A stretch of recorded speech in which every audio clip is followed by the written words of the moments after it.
Hello and welcome to today's webinar about the circular economy and impact assessment. My name is Tanya Frazier and I will be your moderator. Today's webinar is hosted by the International Association for Impact Assessment, or IAIA. IAIA is the leading global network on best practice for using impact assessment to make informed decisions. I invite you during the webinar today to connect to your social media platforms and give a shout out to the presentation by using the handles at IAIA Network and hashtag IAIA Webinar. Today's webinar is a part of a series of webinars offered by IAIA, and I invite you to visit our website and check out the recordings of many of the presentations that are on that library. We have multiple years of archived presentations, as well as the notes and handouts for the webinars. So it is a treasure trove of information and resources available for you for free. Also, I would like to extend an offer on behalf of the team at IAIA headquarters and the board that we have our online annual conference coming up this year, and it's going to be online for the first time in annual conference mode. We are delighted to have it be remarkably accessible to all, and this may be one of the only times that people will be able to attend because there's no travel implications connected or the costs associated with that. So we are really looking forward to a very engaging and rich content experience, as well as a beautiful opportunity to connect just in a slightly different way. We're also excited to let you know that there's going to be some new online training courses being available for you to be able to access from home, since the training courses offered before the conference will not be happening in the physical sense that they've been before. So watch for upcoming announcements via your email or IAIA Connect regarding those new online training course offerings. Finally, there are a rich number of publications available at the website. If you haven't been to iai.org recently, I invite you to go explore and see all of the new things. It seems that each week there are new resources that are available and new things for people to be able to access, both members and non-members. Next, just a few housekeeping bits before we begin. First of all, on the right-hand side of your screen, you'll find a control panel. And on that control panel, you'll see an arrow at the top that is either red or orange, depending on your screen. That is the accessibility for you to swipe the control panel on your view or out of your view. So feel free to move that as you need. This webinar will be recorded and will be made available afterwards. You'll receive an email within 48 hours of the presentation happening now. And that will also include a connection or a link to all of the handouts and the slide PDF of the presentation being given today. If you are a person who likes to follow along with those details as the presentation is being given, if you look in the control panel on the right, you'll find a handouts section, and there are three handouts attached there at this moment, one being the slide deck and then two additional handouts that Josh will refer to during the presentation. This is a 60-minute webinar with approximately 15 minutes for questions at the end. Please enter those questions that you have as they come up during the presentation. There's a question section in that control panel on the right. Feel free to ask any questions that you would like the presenters to respond to, as well as any technical questions or issues that you may have that I can be of support to you during the presentation time today. Finally, there will be a brief survey that pops up immediately following today's webinar, and we ask that you take just a moment or two following the event to give us some feedback about the experience for you as a participant, as well as to give us some of your insight as to what you'd like to learn more about in future webinar offerings. And finally, It is my honor and privilege to introduce our presenter for today. Our presenter today is Josh Fothergill of Fothergill Training and Consulting Limited. And it is my honor to pass the microphone to you, Josh, to begin your presentation. Have fun and good luck. Thank you very much, Tanya, for that. And hello, everyone. Thank you for joining us. This is the second webinar we've delivered today on this, as we're rolling out the Circular Economy and Impact Assessment Primer and Fast Tips. And I'll get onto both those documents. But as Tanya was mentioning, they are linked on the right-hand side of your screen in that control panel. If you want to, if you're so excited, you want to access them immediately. The one we had earlier was 9 a.m. Universal Standard Time, so here in the UK where I am. So obviously I'm guessing most of the audience at the moment are probably in the Americas, possibly even we might now be on the 25th of February over in New Zealand, and maybe some early birds on the east coast of Australia. So wherever you are, you're very welcome to join us. Thanks to IAIA for supporting this project, and I'll explain a little bit more right at the end of the session as to what I mean by that, and a bit about the innovation grant that supported this. And in particular, many thanks to Tanya, who you've just been hearing from, for all the hand-holding she's done around sorting out this webinar, and also to Jen and Bridget at HQ, who certainly helped with the project and getting us to this stage where we're launching the primer. So I'm Josh Fothergill, founder and director of Fothergill Training and Consulting, and I undertook the project with our chief exec, Joe Murphy. Hopefully Joe will be able to join us for the Q&A towards the back of the session today, and she'll just come and join us on camera if that's possible.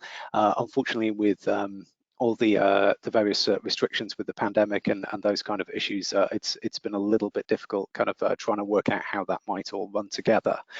We both have so each of us has over 20 years of experience around impact assessment, and we're both fellows of the Institute of Environmental Management and Assessment, IEMA, which is a UK-based professional body for environment and sustainability things. So why circular economy and impact assessments? Well, I guess that's possibly more on me than Joe, but a number of years ago, around I suppose 2014, 2015, I was involved in some work with the British Standards Institute and ended up on the author group drafting BS 8001, which was the first, I suppose, national standard adopted national standard on the circular economy, a framework for implementing the principles of the circular economy in organisations, and that was a guide standard. And as a result of that, when TC 323, which is ISO, the International Standards Organisation body, came together to look at circular economy standards, I was the UK's national representative for kind of the first 6 months or so of that, and are still involved in that process. In terms of impact assessment, I developed the UK's EIA quality mark, wrote the proportionate EIA strategy, and previously undertook another innovation grant supported project with IAIA, looking at producing a compendium of EIA accreditation systems in different countries around the world. My colleague and boss, Joe Murphy, is, as I mentioned, the experienced impact assessor. She's done various activities. I suppose probably one of the ones she's most proud of was traveling over to Washington, DC to do Train the Trainer training with the World Bank staff on their environmental and social framework rollout. That was a couple of years ago now. More recently, she's been working with the Environment Agency in England, looking at sustainable development goals and how they fit into infrastructure projects and asset management in the sense of physical asset management rather than financial or capital asset management. But as I say, she might be able to join us for the Q&A later. So in terms of what we're going to talk about on this webinar, well, I'll outline the project briefly as to what we were undertaking and who we engaged and why we undertook it. I will talk about what is the circular economy. And just to say within that, I was coming at this, it's an IAIA webinar. It was mainly sent out through social media links via impact assessment links or IAIA links, as a consequence of which, when I was putting the slides together, I never really thought to explain what is impact assessment. So When we get to the front of what is circular economy, I will do a brief explanation just of what impact assessment is, in case we have some circular economy professionals who are coming at this from the other kind of side of the tunnel, with strong circular economy knowledge but less on impact assessment. So we'll talk about what is circular economy. Then we'll look at that, aligning the interest and looking at the opportunity between impact assessment and circular economy. And then we'll start looking more about what's the role, what's the more practical side of things in terms of how impact assessment might be able to help enable the circular economy and link those kind of concepts within the application of the tool, whether that's at the strategic level, at the project level, in consenting, or whether that's in kind of financial decisions. Finally, we'll briefly talk about some next steps. So I guess the key thing to say here is, whilst there has been a research project, whilst we've obviously identified some great case studies, although only a small amount, and we've identified some clear ways to link circular economy and impact assessment, this is very much the beginning of an activity, and the hope is, both from my side at Fothergill TC and from the IAIA, that this kind of generates some momentum where we can start getting some community conversations, either within the IAIA community, along IAIA Connect, the online thing, through some of the web conferencing and the virtual conferencing that Tanya mentioned, or maybe in your own country or in local groups. And then finally, we should have some time, or we should certainly have some time for a Q&A session to answer the questions that you send in towards the back end. So the project itself, well, it's been roughly a 12-month project to take things forward, and that project effectively was put to the IAIA to seek this innovation grant support, looking at research and development into the role of impact assessments in enabling the circular economy. And it's an area I've been interested in for quite some time, obviously having helped write and develop that British standard. And I talked about circular economy and impact assessment at the 2017 conference in Montreal, talked about it again at a Nordic Baltic conference that I think was in 2018, might have been 2019. The years get all a bit scrambled with this pandemic, don't they? Anyway, so I've had this interest for a while, and it felt that we perhaps needed to open up that conversation. So it's exploring that relationship between the two, identifying the roles that impact assessment professionals can help play in bringing the circular economy to the fore in terms of the plans, policies, programs that they work on. And then in particular in relation to the International Association, both the headquarters and its members, making sure that we're kind of ready and able to understand what the circular economy is, what it might mean in the context we're working in, whether that's in consenting with governments at different levels, or whether that's with financial institutions, so that we're ready to join that conversation, and we have some context and some reference to draw from in that situation. So it wasn't simply me and Joe and a few bods at IAIA HQ who came up with a few ideas and threw it on some paper.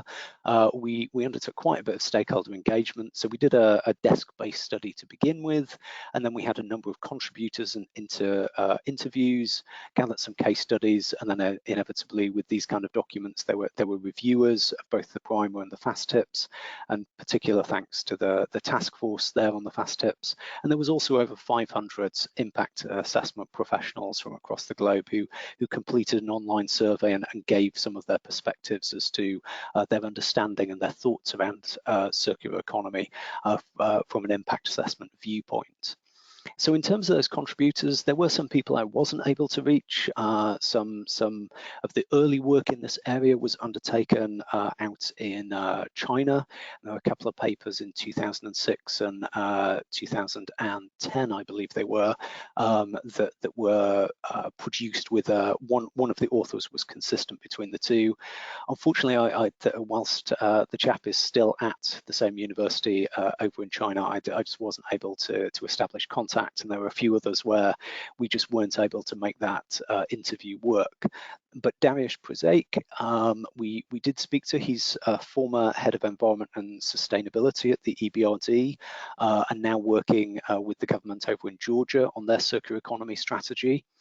Dr. Elsa Zhao, Professor Leon Konov, and Professor Thomas Fisher, respectively from Strathclyde University, Aalborg University, and the Danish Centre for Environmental Assessment, and Thomas Fisher from University of Liverpool. You may have heard the name because he's also the lead editor on IAPA. They all provided some input and comments.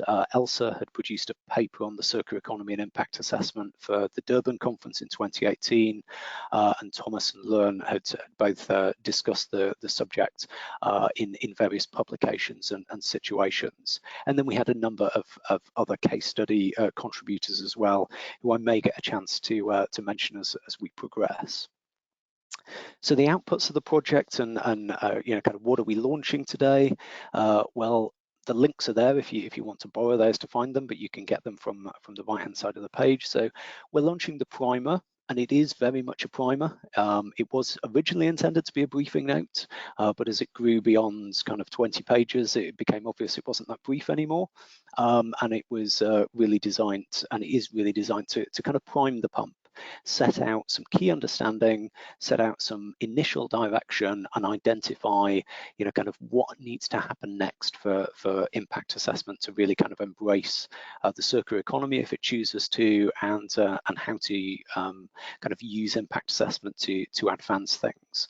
So that's the primer. If you've got a decent amount of time, you know, have a read of that. There's a front section that shows you where to go if you're coming out from different angles. But if you've only got 5 minutes, IAIA produce these wonderful fast tips documents. They're on the publications page. This is fast tip 22, is the one on the introduction to circular economy for IA professionals. They're just 2 sides long. Can read them in about 5 minutes.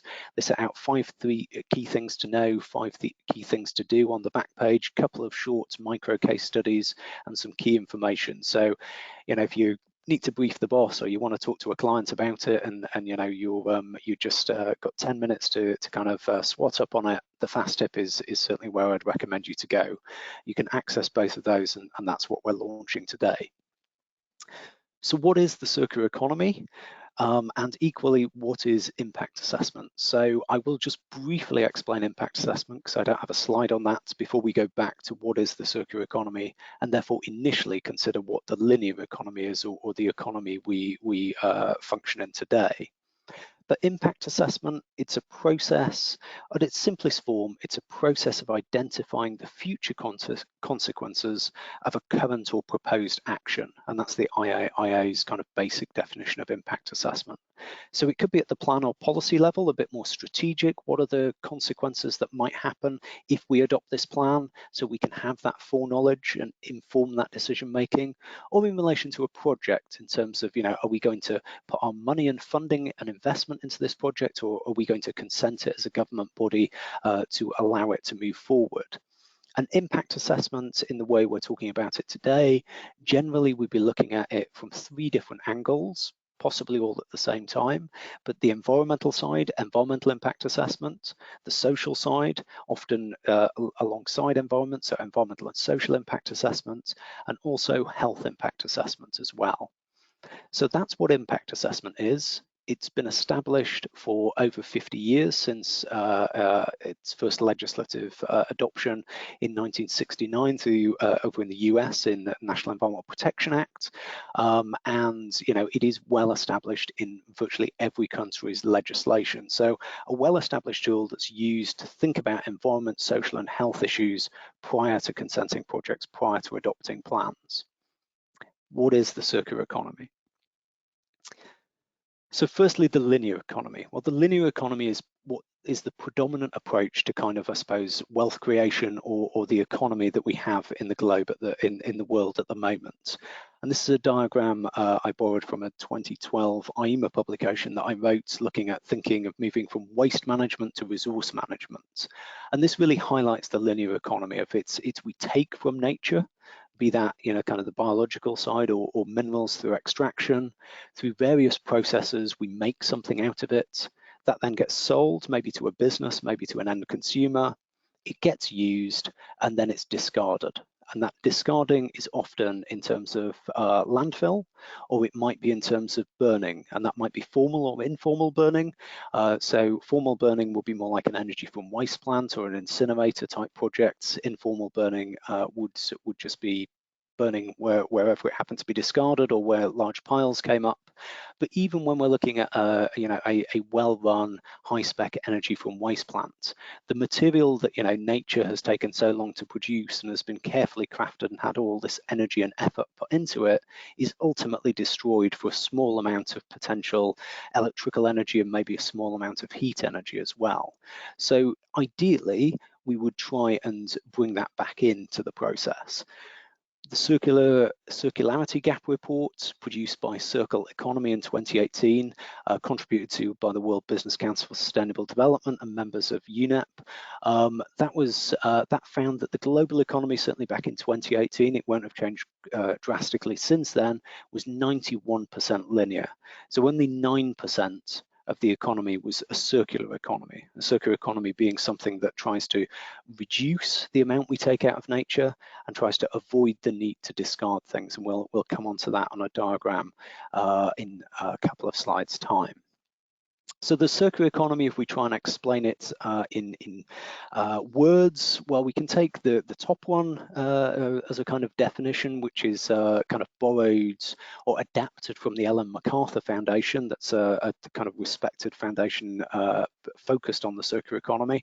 And it's an economy that establishes a clear and conceivable destination of a functional economy that's intentionally designed to be restorative in the use of material and regenerative of natural systems by aiming to keep products, components and materials at their highest utility and value at all times.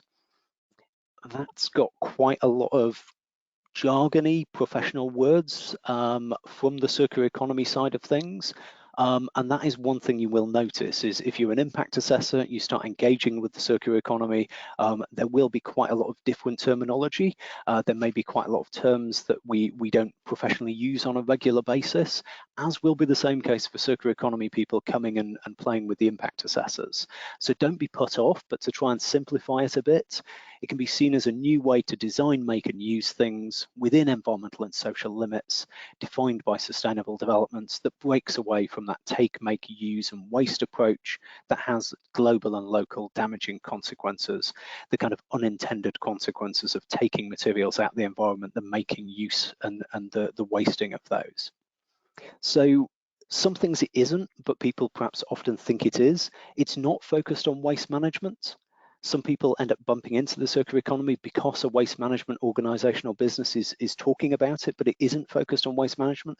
If anything, it's really, you go from thinking about waste to thinking about resources, which is where that waste comes from, to thinking about the circular economy as how do we design our systems, our processes, thinking about resource use and how to get the best value out of that resource use and continue to get value out of that resource use. It's not limited just to resource efficiency, which I think quite a lot of people can think it is. Resource efficiency being, well, let's just use 20% less of this material and then everything will be fine. Well, generally, if you're living in an unsustainable manner and you just use a bit less, it means you live just a bit longer and then inevitably get to that unsustainable limit and fall past it. So it's not just about resource efficiency, it's about resource efficacy. Should we be using these materials at all in the first place? How should we be using materials? Should we be designing for a longer life? Or should we be accepting that this is a short life product, but therefore designing the materials in it so they can be easily cycled? So maybe some flame retardants or those kind of things we don't want to put in it because it means then we can't easily recycle that material. It's about resource security, thinking about where are the resources coming from? How reliant are we on a single, potentially vulnerable, less resilient supply chain? And it's also about resource cycling, and we'll come on to talk about that. Inherently, it is, as it says in that top definition, it is about regenerating nature. But there's often less focus on that when there's conversations about circular economy in business, and you've got Volvo talking about leasing a car, or you've got a well-known furniture manufacturer talking about how they're going to bring in kind of recycling and kind of return of materials and those kind of things. It often ends up focusing on the technical elements, the kind of made materials rather than the biological side of things, but it's very much both of those components. And I guess it's kind of easier, hopefully, to visualize. So here is what is commonly known as the butterfly diagram, sourced from the Ellen MacArthur Foundation, and they borrowed a number of the drawings and concepts from Braungart and McDonough, who created the Cradle to Cradle scheme. So if we just look at this diagram from the top and go straight down, then we have finite materials being kind of extracted. You've got that's meant to be a big truck coming out of a mine. You've got finite materials coming in and then going through the process once through manufacturer. So take, make, use, and then dispose down here. And what we're trying to do with the circular economy is to have multiple loops where this material, if it's on the technical side of things, so this might be some electronic components, it might be some business to business infrastructure components or large machinery. How can we share this material so that if we've got excessive amount we don't need ourselves? How can we return it back into stock rather than just holding it ourselves and it goes out of date? How can we maintain it or prolong its life so that it can be used on a more regular basis? And it isn't just something where that year's gone, now we need to throw out all of the ones that say 2020 on them. How can we reuse or redistribute materials that perhaps we no longer need? So you might see that now in construction materials, where a construction project will take a certain amount of material onto site, but then the manufacturer will be happy to take back those that they haven't opened as full pallets and use them on other projects, whereas in the past perhaps that wasn't the case. But that obviously involves different ways of managing your site and keeping it nice and tidy. And then eventually you get to this recycling loop, which is saying, well, maybe we do have to strip it back to its base components, or even grind it back down into plastic nurdles and the little tiny bits of plastic and produce a new bucket from it, or something like this. But equally, there is the whole biological side of things. So anything that has come from nature and stays, as a natural kind of material, so a purely cotton t-shirt rather than a cotton t-shirt that has flame retardants in, which may move our biological material to actually become a technical material that now needs to be recycled as a textile on this side. But if it is a purely natural product, it's how do we make sure that that is coming back and cascading and either being put into feedstock so we can take useful biochemical materials from it, or we can return it to regenerate the soil or regenerate farming processes and those type of things. And what effectively you have here is a kind of an approach to regenerate natural capital stocks, and an approach here to kind of restore, I suppose, technical or management material stocks. The idea is it's powered by renewable energy as well, so it has that side in it also. So moving on to, well, what is the circular economy kind of helping us to address? Why go down this route, for a global economy, for a country, for an organization, for a project? Well, we're aware of many of the challenges that are already out there. The biodiversity loss challenge, climate change is writ large all over the place, and increasingly so. We're seeing the impacts of it. Ocean plastic, another area. You've got the image there from the Global Footprint Network of, kind of on average we need at least 1.7 planets, if not more now, and the Earth Overshoot Day that you might be aware of. And effectively, the circular economy, I suppose, gives us a clarity that says, well, here's a conceivable destination, a feasible way of taking a functioning economy that allows us to, sustain the populations we have on Earth, sustain society moving forward. But here's a conceivable destination to allow us to move forward within the Paris Agreement, or also making progress with the United Nations Sustainable Development Goals. Now, it isn't a panacea. It isn't going to fix all the SDG problems. It isn't going to, on its own, resolve all of climate change. And in fact, circular economy isn't a thing on its own. It's lots and lots of different actions, changing the way we manage materials, we consume materials, thinking about, do we need to even have materials or buy things in that manner? A lot of consideration within it about ownership versus rental models and products as service. And the UN's Department for Economy and Social Affairs highlighted in relation to the SDGs that in many ways that SDG 12, the responsible consumption and production area, is kind of a microcosm of the various challenges that exist, and it kind of provides a useful lens within which to look at the wider SDG issues, climate change issues, and looking to resolve the Paris to achieve the Paris targets. So circular economy in that regard provides us with a useful lens, a useful destination and activities to get there. So some key points in relation to that. We're seeking to transform from our kind of linear economy at the moment, this take, make, use and dispose, into one that maintains materials within the system, looks to restore the environment and powers itself by renewable energy. Transitioning is going to require a significant amount of change to policies, to plans, to projects, even to taxation and things like that. We're going to need to minimize natural resource use and really start treating what we currently perceive as waste, and maybe even legally classify as waste, as a resource, and therefore the way we legislate for waste may have to change. Progress is going to require lots of greater collaboration between different professions, broader engagement, enhanced working in partnerships, something that impact assessors I think are quite familiar with. And consideration of the circular economy is going to need to be comprehensive across sectors, across different regional scales, at city level, at policy level. So we can't see this as something of like, well, it's a problem for the extractive industry because they're the ones who take, it's a problem for the waste management industry because they're the ones who dispose. That's missing the concept that this is an interconnected system. And if we're going to kind of create those kind of butterfly wings of that diagram and link things together, then we need to achieve that by collaboration between different parties and thinking about value in a different sense, rather than trying to maximize profits for ourselves. How do we optimize value across the system, and how do we make the economics of that work? It's very interesting work by various financial institutions in that regard, and some references at the back of the primer to some of that work. So moving on now to say, well, okay, hopefully now we've got an understanding of circular economy, but impact assessment and circular economy, how do these things come together? Are impact assessors actually interested? Is there a useful alignment here, or are we clutching at straws? And what is the opportunity here, perhaps in terms of thinking about the SDGs, circular economy, impact assessment altogether?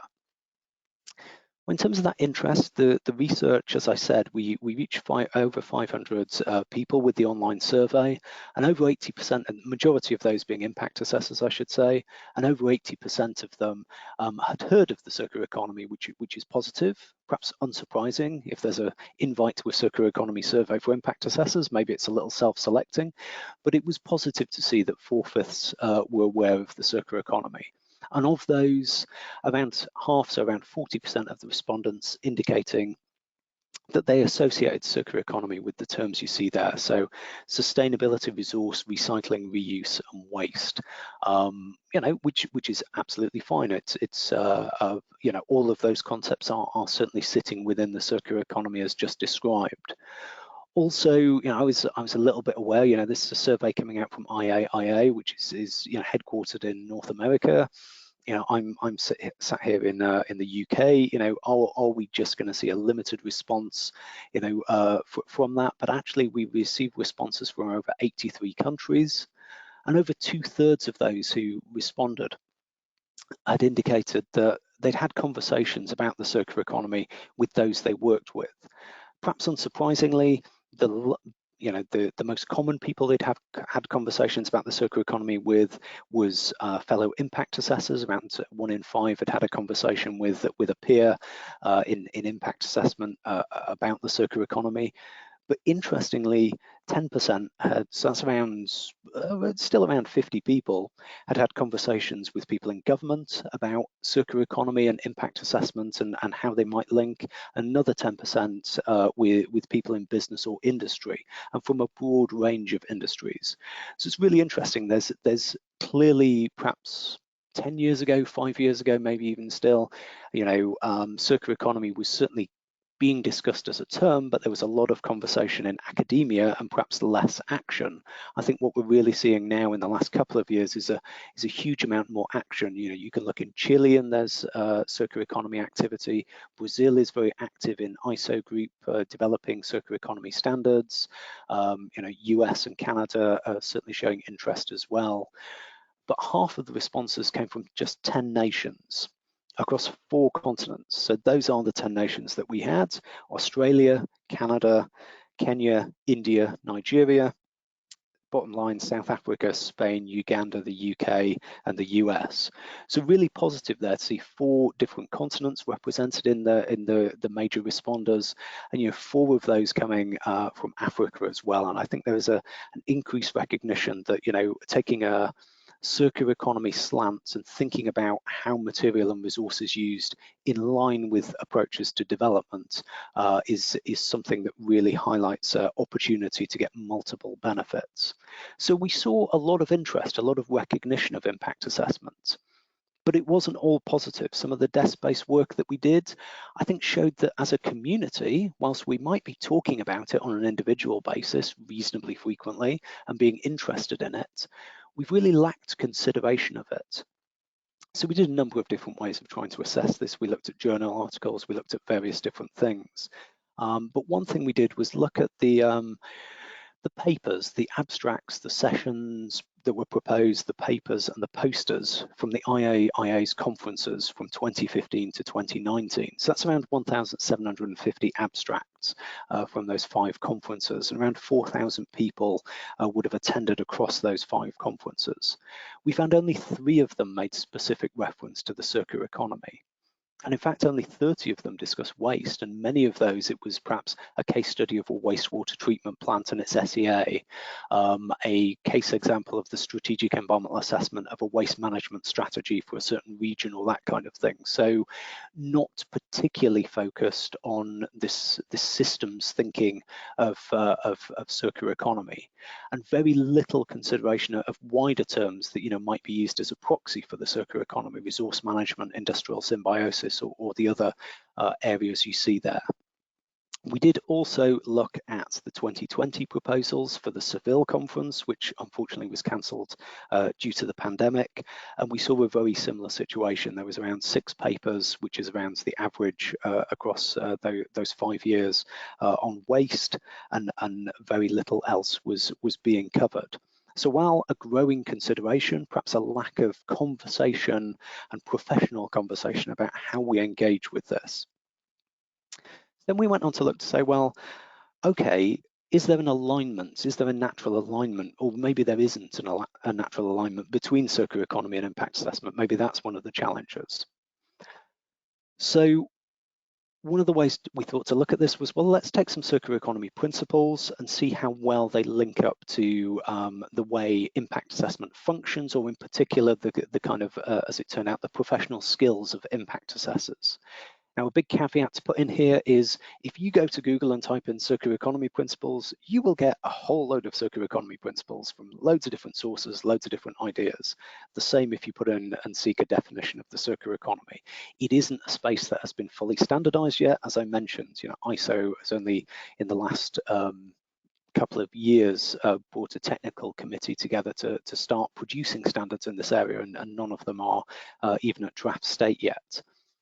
But what we decided to do, partly due to familiarity with that British standards, BS 8001 2017, but also because that standard had gone through a rigorous public consultation process and there had been international feedback on that, and because that standard set out principles that I guess tried to frame the kind of mindset you need to start changing your thinking towards running a business or looking at an organization or a project with the circular economy in mind. We took those 6 principles, which are the blue spheres you can see there, and they're not meant to be seen as individual. They are meant to be seen as interacting. Now, you'll have to look in the primer if you want to read a bit more detail as to what those principles are and the full alignment. But we did start looking at impact assessment skills and finding that there seems to be a real beneficial alignment between these principles and the kind of impact assessment skills that are already there and expected in impact assessors. So if we think of transparency, the IAIA's code of practice that we sign up to if we become an IAIA member says we need to act with integrity, honesty, openness, avoiding bias. So there is an expectation that in the role we deliver as impact assessors, we're being transparent. If we think of systems thinking and stewardship, and for stewardship I'd read sustainability, too long an argument to go into and discussion to go into as to why that word isn't sustainability, but just say the public consultation had us pull back from it being sustainability and we use stewardship instead. But IAIA's 2010 guidelines on standards for impact assessment professionals, what are working impact assessment professionals meant to have within their skill set? They're meant to understand strategic issues. They're meant to be able to look at cumulative effects, not just direct impacts, but those indirect, those synergistic impacts. So to be able to think about different systems and interactions beyond just the kind of factory gates or the border of the boundaries of a project. And then also there's an expectation of having an understanding of sustainable development and that wider the wider objectives of sustainability that are now kind of transposed in the SDGs. And I think for all of the others as well, there's a strong case to discuss, where we're trying to get developers or plan makers to optimize value, not just for the pure economic benefit, to think about social and environmental value as well in decision making. Just looking at the time, I do need to move on. So just thinking about some of these interconnections, some of this, I suppose, opportunity. Sustainable Development Goals, wider sustainability and impact assessment. If you want to understand more about that, there's a brilliant fast tips on that you can download from the IAIA's webpage. So I won't really talk more about that, but there is a strong link that has been identified there. In terms of the Sustainable Development Goals and the circular economy, well, there was an article in the Journal for Industrial Ecology back in 2019 that analysed circular economy practices versus the much longer list of targets for the Sustainable Development Goals. And it found either direct or indirect links between circular economy practices and a third of those targets, particularly strong links around clean water and sanitation, around affordable and clean energy, around decent jobs and economic growth, around responsible consumption and production, and around life on land. But certainly you can see how the circular economy would link into kind of life below water and ocean plastics. Now, what that study did find was they felt there was a limited connection between the circular economy and good health and well-being.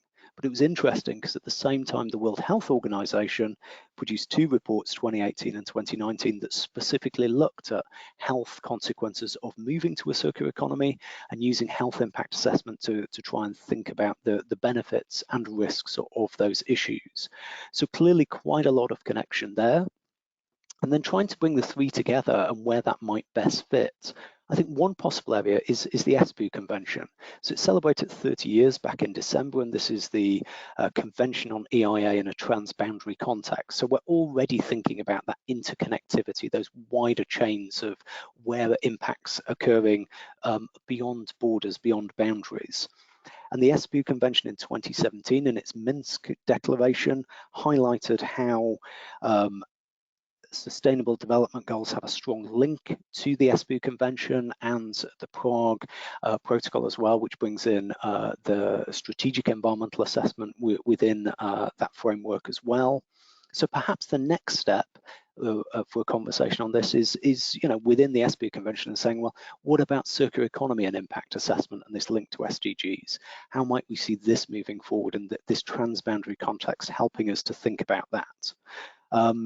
We are equally seeing some progress in some financial institutions. The EBRD, their new environmental and social policies in 2019, I think they were, does at least mention circular economy, and it's one of the first major multilateral financial institutions to put direct reference in its environmental and social policies or frameworks. So to move on from that, the opportunity clearly is there to some practical action, this role of impact assessment in enabling the circular economy. So I suppose the first area would be, how could impact assessment help kind of move circular economy initiatives forward for us? And I guess, I suppose it's an obvious step, let's use impact assessment on these circular economy initiatives, in its traditional-ish kind of format, as to how we, might look at any project or plan, but this just happens to be one that's trying to progress a more, kind of circular way of managing resources. And a good example would be Amsterdam's circular economy strategy, where GeoFlux, there's a case study within the primer that talks about how impact assessment and life cycle assessment were used with kind of live data and geomapping to help shape and assess that strategy, and also assist kind of identifying the flows of materials through that city. So this is, I suppose, using impact assessment skills and experience, potentially linking them to other tools, life cycle thinking, business model development, etc., to say, how can we help to analyze circular economy initiatives and help them improve? And in particular, anything we're looking at, be it a project for renewable energy type of thing, okay, that's good for carbon, that's hopefully good for greenhouse gases, but it can have unintended environmental and social consequences. The circular economy and initiatives around it are going to be no different. If it's building facilities, if it's looking to change existing systems, there will be winners and losers, and often the environment and social aspects without impact assessment are kind of missed out of that equation. So, impact assessment can help us look at these circular economy initiatives and identify ways of avoiding unintended impacts or mitigating those impacts. And we see some of that coming out of the World Health Organization study from 2019, assessing the health impacts of a circular economy and understanding what might be the consequences and the things we need to focus on there. And also Lorna Konov and her colleagues at the Danish Centre for Environmental Assessment, they applied the SEA to a spatial plan for the region in Denmark and a master plan of this Green Lab industrial park, which was a industrial park intentionally designed around industrial sustainability. And that project looked at circular economy and tried to bring that into a kind of screening components within that project. So that's one way to get practical about things. Have a circular economy initiative, see how impact assessment, will link into that. I guess the other side is, how do we bring circular economy more into the mainstream of impact assessment practice, though? So, how do we begin to think about circular economy? We had a really interesting question this morning saying, well, should it be a topic that we consider in a chapter? Should it be treated like cumulative effects? How might we go and look about it? And I'd say there's kind of 5 key messages and then an overarching message at the bottom there. So we need to be proactive about engaging with relevant aspects of plans and projects that could have opportunities for more circularity, more reuse of materials, to think about, should we be using this material at all? How are we going to, look to extract that material? If we design the project in this way, does that mean that those materials are merged together and we'll never be able to get them back? Effectively, they're always going to need to be a waste. Equally, we need to take that broader systems perspective within impact assessment, as I was mentioning with the kind of conversation around the SBU convention. How do we begin to take that step slightly further back and start trying to consider, what might be the sourcing of materials, what might be other things? And it might be some of the wider processes. It might be the environmental social management system that comes afterwards that needs to pick up and really detail manage these things, but the impact assessment perhaps needs to be highlighting those risks and passing that information on. I think the strategic side of things, inevitably, of impact assessment of plans and policies offers greater potential around progressing circularity, because it's looking at a wider strategic basis, but that doesn't mean we ignore things when it comes to projects and we're looking at circular economy. And I think also we're going to need to start thinking about significance and how we evaluate it in a slightly different way as well. And the key thing for all of that is, the impact assessment profession needs to improve its understanding of the circular economy and begin to organise itself to have conversations. It took us quite a while initially to perhaps start organising ourselves around how does impact assessment really look into climate change or the SDGs. And we're now doing that quite effectively, but what can we learn lessons from there so that we're doing this more quickly in terms of the circularity agenda and perhaps being a more prime player in that? So to just look at each of those areas in a little bit more detail, We think about that proactive engagement. How can we be the change? If you're an impact assessor or you're an impact assessment team on a project, be it a policy, a plan, or a project itself, where are the circular economy opportunities within that project? Who's talking about it? And if no one's talking about it, then you should be talking about it and bringing it up, working out, who might be the other people who are interested, and how might you be able to identify relevant issues that can be brought to the fore. And that might be small steps on sub-projects, whereas on others, you might find, great progress. And you can't be disheartened by the ones that aren't, as successful as the ones where everyone's really into it and wants to move it forward. But it is about having that conversation, being part of bringing that change forward and providing that leadership. Adopting that broader systems perspective, I think, is going to be quite important. So, we already start thinking about some of the cumulative effects, some indirect effects, but, some new skills we might need to think about or consider when we're thinking about impact assessments of material flows along anticipated value chains, using systems thinking to try and define, okay, well, I know what I think the significant effects are, but I'm only thinking about them within this certain boundary, this zone of influence. But what if I change that perspective? If I looked at a wider system, if I thought about the consequence of where those materials will go after they leave the steel factory we're looking to invest in, does that begin to change some of the risks and issues involved in that? And, we might need to start looking at some of these concepts like extended producer responsibility and trying to think, how does that reflect and relate to those who are consenting something, those who are investing in something, rather than just those who are producing material products?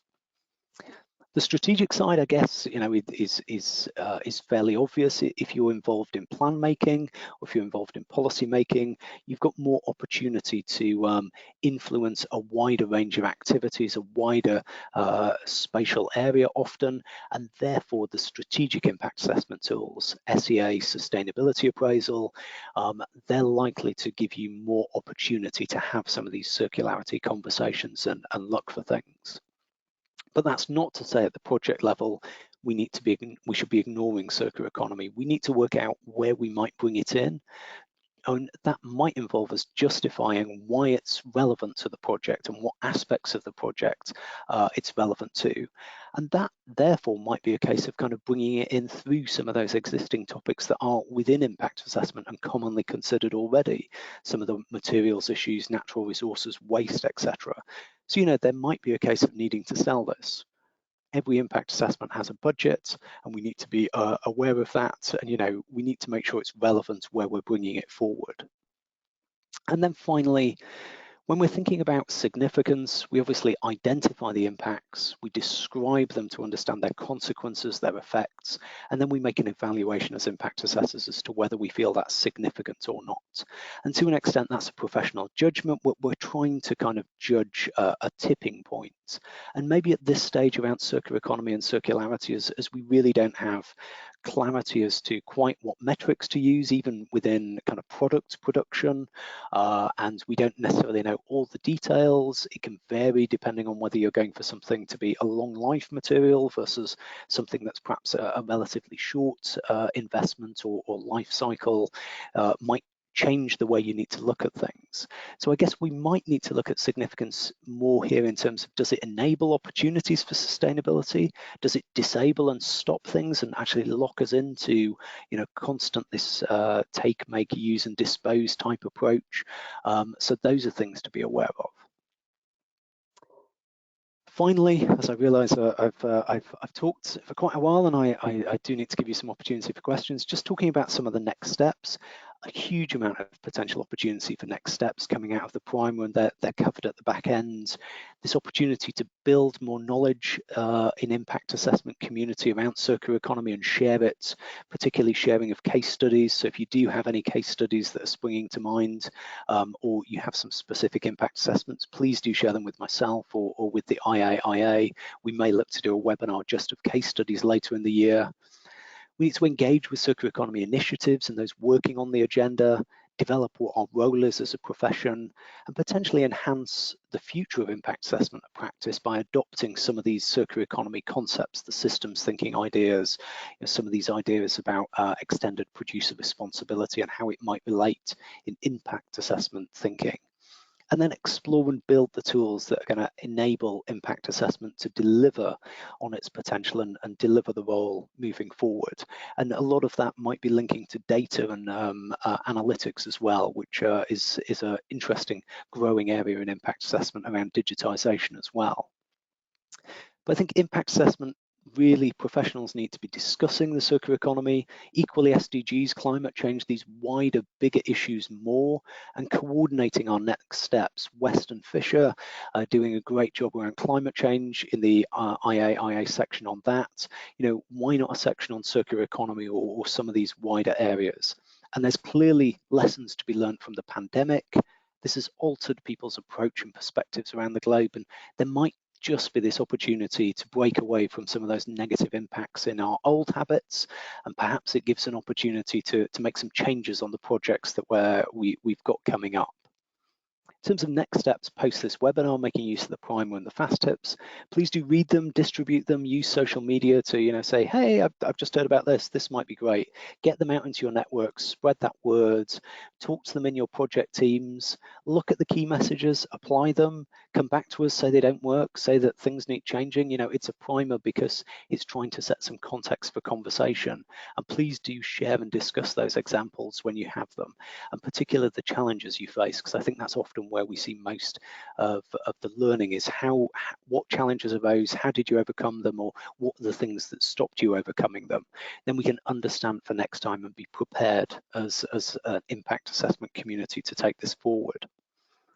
So I'm going to stop there, and hopefully Tanya, hopefully some of you have asked some questions, and Tanya will come and join us and bring those in. Absolutely, I would be happy to. Oh, and I see you moving, which means we may have a co-presenter joining as well. Yes. Yep. I'm just going to so swap would you the like me to over. Post a question, Josh, or would you like to give Joe a chance to provide some contributions without a question?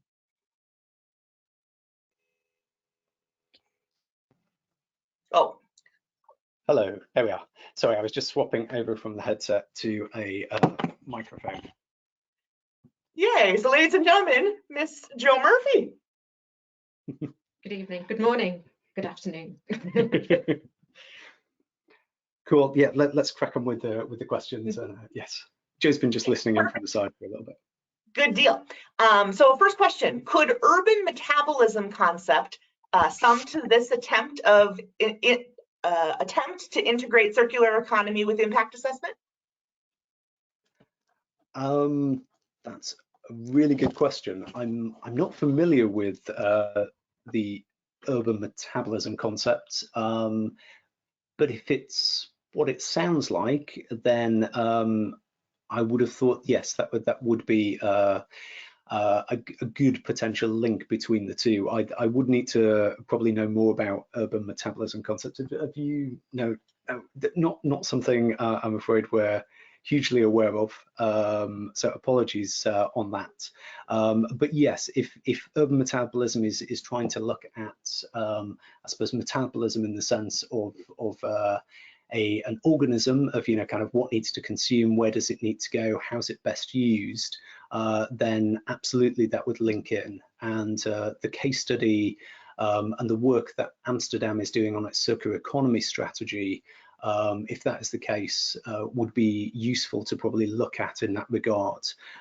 So that is looking to use Kate Raworth's donut economics concept to kind of have an environmental ceiling and a social floor, and see how Amsterdam can kind of, I suppose, use the waste from parts of the city to be consumed by other parts of the city, and manage that and recognize where waste is leaving the city area and where it's going to and where materials are coming in from.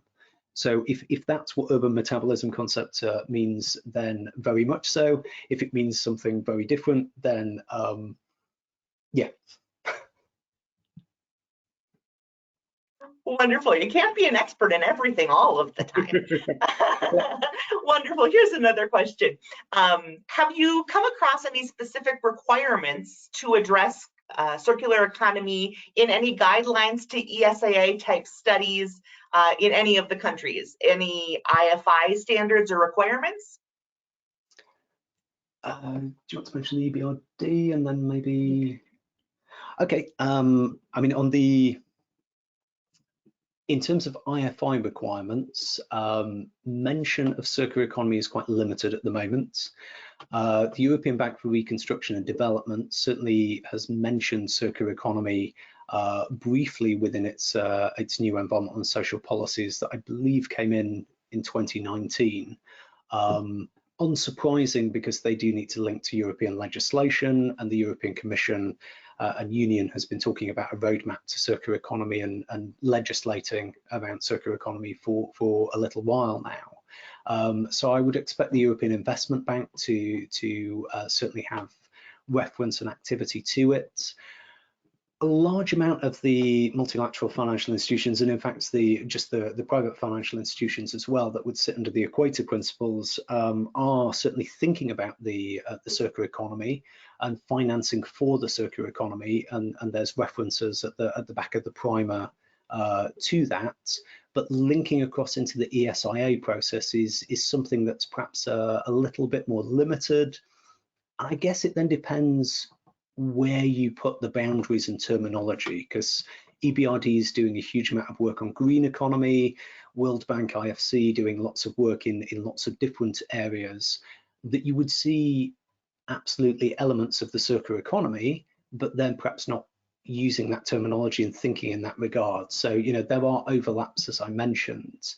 And I guess, you know, from maybe from an infrastructure perspective with MyROG and some of the environment agencies. Yeah, there's aspects around, of course, waste management, resource management, all those sorts of principles. But I think the leap that we're trying to make is around that circularity, it's around that whole life thinking. So connecting the early stage design with operation, with end of life, with the intervention cycles that infrastructure goes through, and optimizing those intervention cycles, and connecting the circle with the design all the way through to the end of life. That's the challenge that infrastructure is facing. And of course, yeah, you mentioned MyROG, so that there's a lot of innovation and initiatives around materials and sharing and connecting different infrastructure projects together to generate that systemic view, rather than it be within one project as such. So that the whole concept of looking at this as a system is increasing, along with the recognition that the whole industry needs to be more collaborative. So along with the driver towards increasing collaboration skills as a whole, I think will also support this drive for circular economy principles. Absolutely. And yeah, MyROG, by the way, is a UK-based kind of collaborative partnership, the Major Infrastructure Resource Optimization Group. They had some really interesting conversations around sustainable steel. And, you know, okay, it's steel, it's going in some concrete in an infrastructure project or whatever you're going to use it for. But, you know, you can get steel that is sourced from recycled steel and is produced in an arc generator furnace that's potentially powered entirely by renewables, or you can get steel that is, you know, produced from, you know, is virgin material from iron ore and is being produced, you know, in coal-fired furnaces and those kind of things, and they will have very different profiles in terms of their carbon impact and wider implications of the embodied impacts in those materials. You know, so there's real detail and things to be looked at across this. Sorry, I'm just getting into a discussion and debate between ourselves. Apologies. That's fantastic. The interplay is great. Here's a question. What is the relationship between LCA and the circular economy? So LCA, for those who don't know, is life cycle assessments. It's I suppose a formal way of gathering data about the often quantified environmental implications of kind of the sourcing of material, its use, and then potentially, so it can sometimes be talked as cradle to gate or cradle to grave, depending on the data and the information you have. So I think life cycle assessment is very much a tool of the circular economy and very, very useful for that. Going back to steel, one of the people who helped us write the British standards was a life cycle assessment expert in the steel industry, and he was bringing his knowledge and know-how into that process, and certainly those principles resonated with him. So yes, I think life cycle assessments and it's kind of little cousin of life cycle thinking, which was something that was integrated into ISO 14001, which is the international standards on environmental management systems, and has quite a lot of similarities, I guess, with quite a lot of the International Finance Institute's environmental and social management systems. So certainly that thinking across the life cycle and those implications is very important. Formal life cycle assessments, the jury is out as to whether you really should be doing it in every case to have all those numbers and run those numbers, or whether actually the thinking and influencing the design and thinking about things and working out hotspots is more important than having that detailed data. Any thoughts yourself? Yeah, I think from an infrastructure perspective, when you're trying to make choices early on in a project's initial stages, I suppose, it's a balance between how much effort do you put into the life cycle assessments in terms of data inputs compared to how much impact on the choices you're going to make, how much that will have, because they can be quite data heavy and data demanding if you're to do them to their absolute full extent.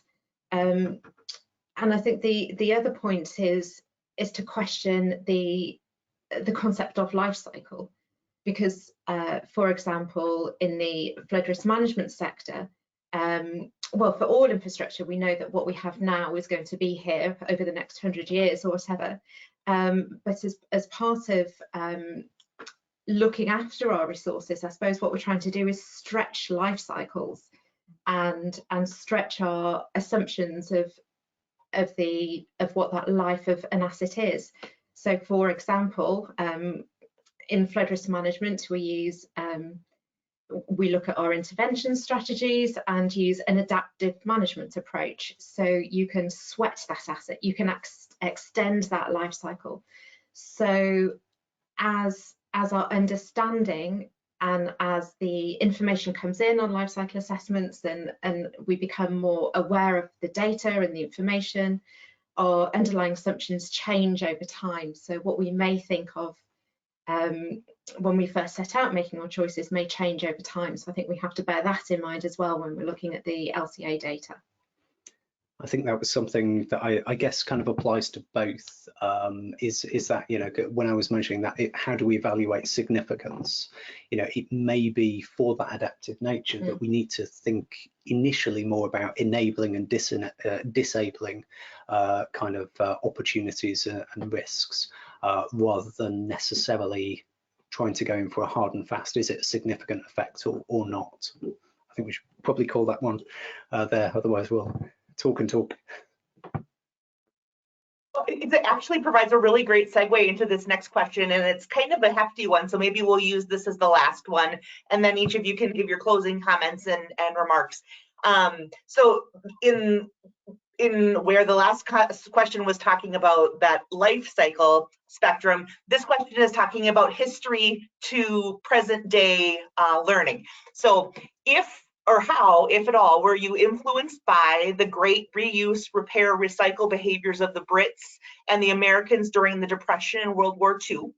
Are you willing to think of this in a historical context? And then continuing, does the pandemic provide a similar opportunity for reflecting on the wastefulness of linear approaches? Really good question. Do you want to jump in first, or shall I?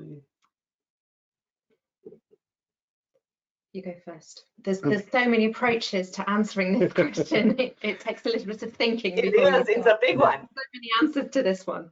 So I think it's correct to say that we need to learn from the past and go back to some things, you know, and consumption habits that we had in the past. But I think, you know, we need to probably not just go back to the past in a potentially kind of Western context, but also, you know, look to perhaps, you know, various different cultures and thought processes in terms of, you know, what is our relationship with nature and how are we going to function in line with nature.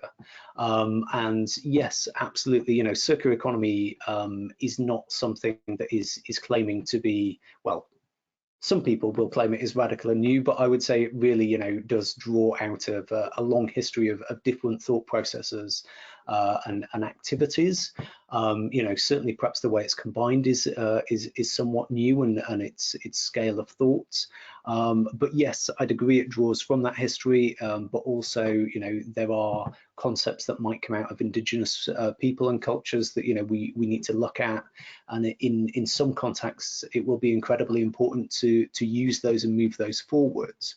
In terms of the pandemic, I think absolutely it's provided a situation where a lot of people have had time to reflect. A lot of people have had an opportunity to think about what does add value to their life, and perhaps have recognised that, you know, nature is important, or more important perhaps than they'd seen passing them on a train journey or in a car journey or whatever in the past. And I think that will provide some opportunity. How far that opportunity and how long that opportunity stays in the kind of more hard-nosed economic world is something that's up for debate. But I think, you know, let's strike while the iron's hot and make momentum. And, you know, in many ways, some of the SDG work that you're doing at the moment is already looking to do that, isn't it? Yeah, and I think you know, one of the reasons we brought the SDGs into this is, of course, because they do cover the circular economy and resources as a goal for that sustainable future, but also because of the point about integration. And I think what we're seeing at the moment is a few things happening. There's the really strong drive for net zero and everything about the climate emergency. There's increasing talk about we can't just talk about the climate emergency without mentioning the nature emergency, and the two of these goes hand in hand. There's a lot of discussion about, well, we can't address the climate emergency unless we address the circular economy. And the SDGs provide that framework to look at everything as a whole. And I think one of the things we can take from the pandemic is perhaps our willingness to look a bit wider and to integrate different issues and understand complexity a little better. Perhaps less of the siloed thinking and more of that drawing together of different aspects to get that better outcome. I heard a good quote today, which I'm sure many of you have heard before, but it was new to me, which is that experts are only wrong when they're looking at an old view of the world. So I think that's something that the pandemic is, you know, we're reflecting on now as well, that the pandemic has shown us, is that the world changes rapidly, and coming out of the COVID-19 episode as a whole, the world won't be the same as it was. So we can't just say we'll revert back to a norm, or we won't, or we'll take the good stuff that we learned during COVID and we'll take it forward, because it will be a different world to the one that we left. So I think it's really important that we also take that into account when we're thinking about legacy and moving forward.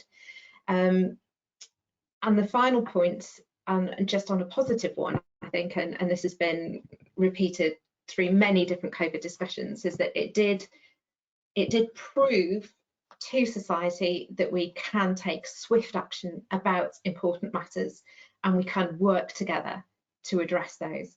And I think we need to take that positive lesson and address it to all the goals within the SDGs, to really get to that sustainable future. And the lesson from the pandemic is that we can do that.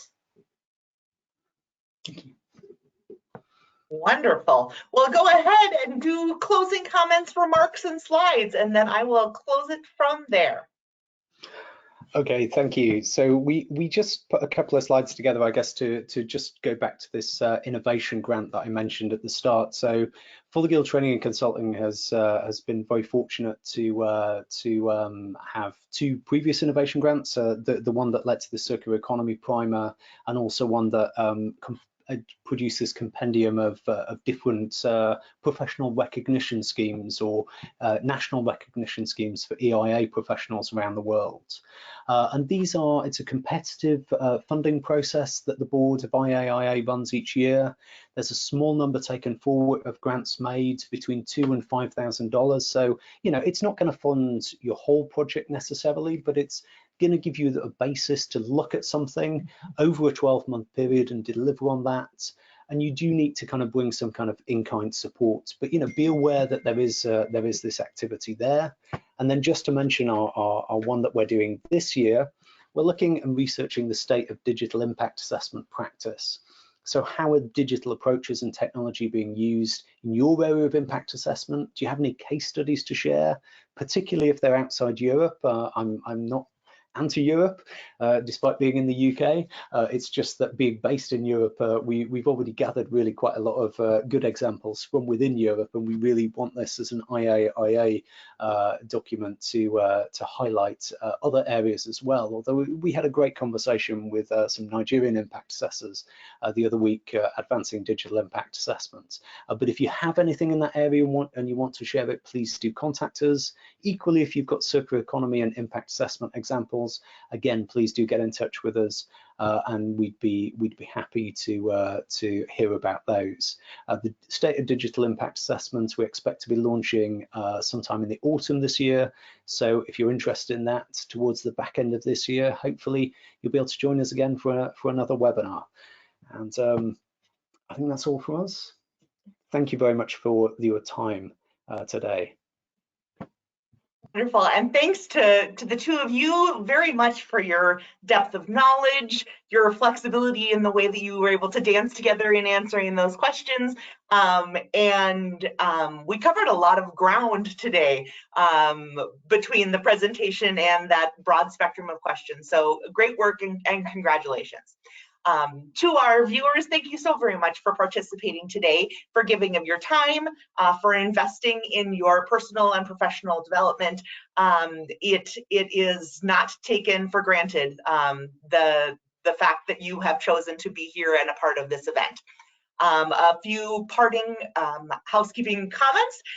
First of all, this presentation again will be sent out within 48 hours via email. So watch your email for the link to the presentation, as well as the presentation from the earlier today. If you want to listen to the way that Josh answered questions from the first presentation, you can buzz right through to the end of the presentation because the content of the talk was the same, but you may be interested in some additional answers to different perspectives of questions. Secondly, we do have an eval that will come up onto the screen as soon as you X out, so please take a couple of moments to fill that out. And finally, we look forward to seeing you in the online IAIA 2021 conference coming up this March, or in May, excuse me. Early March is the end of our early bird deadline. So this is already a remarkable price point for this event, and the price point is even discounted more for early birds. So get your wings flying over, early birds, to check out those prices and to get your spot in that really fantastic event that's to come. So thanks again to both of you, Josh and Joe, and to all of you for participating, and have a wonderful rest of your week.